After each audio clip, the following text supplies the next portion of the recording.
Picture this. You listen. You adjust. You show patience when you're disrespected. You become calmer, softer, more understanding. And somehow, she pulls away. You don't argue. You don't explode. You try to be better. You try to be good. But the respect fades.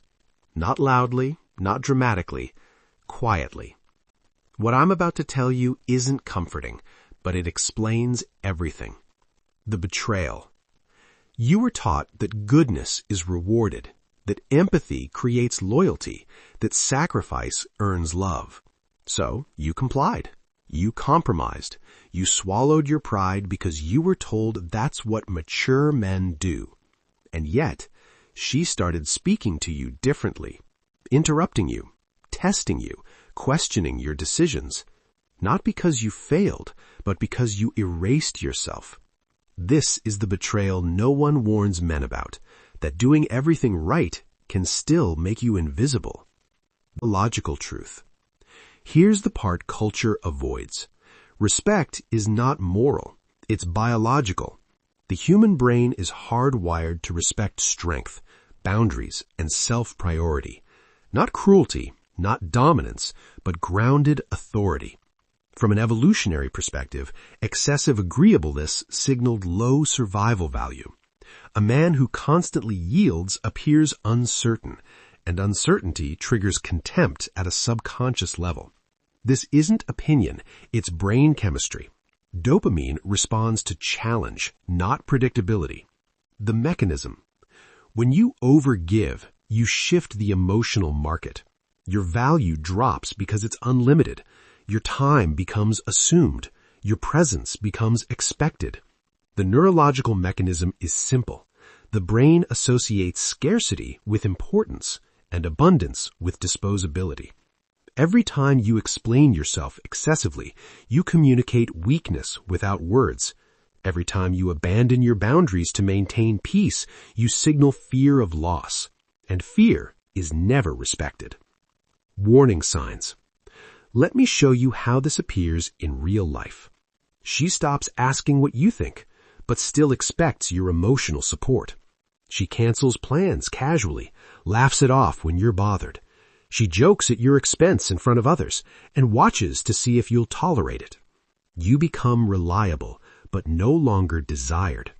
These are not accidents. They are unconscious recalibrations of power. Case studies. Case 1. A man who never says no, pays for everything, always available. She describes him as sweet, but cheats on him with someone unpredictable. Case 2. A man who stops prioritizing her emotional storms, refocuses on his mission. She accuses him of changing, then starts chasing his attention again. Same woman, different behavior, same psychology. The social conspiracy. Modern culture teaches men to suppress their instincts, to trade boundaries for approval.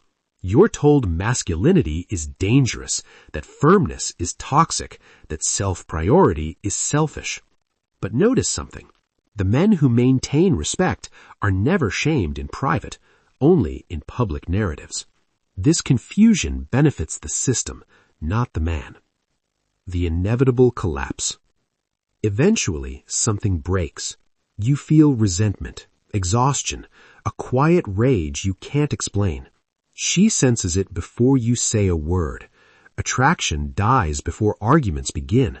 By the time she leaves emotionally, she's already gone. The collapse wasn't sudden, it was programmed. The bitter truth. Here it is, brother. Being good does not earn respect. Being centered does. Love does not grow from submission, it grows from polarity. No woman respects a man who abandons himself for her approval. Every woman responds to a man who values his own life. This is not cruelty, it's clarity. The solution framework. The solution isn't anger, not revenge, not manipulation. It's withdrawal of misplaced energy. You stop explaining yourself. You enforce boundaries without drama. You build a life that doesn't need validation. You let outcomes reveal truth. Respect is not negotiated, it's maintained.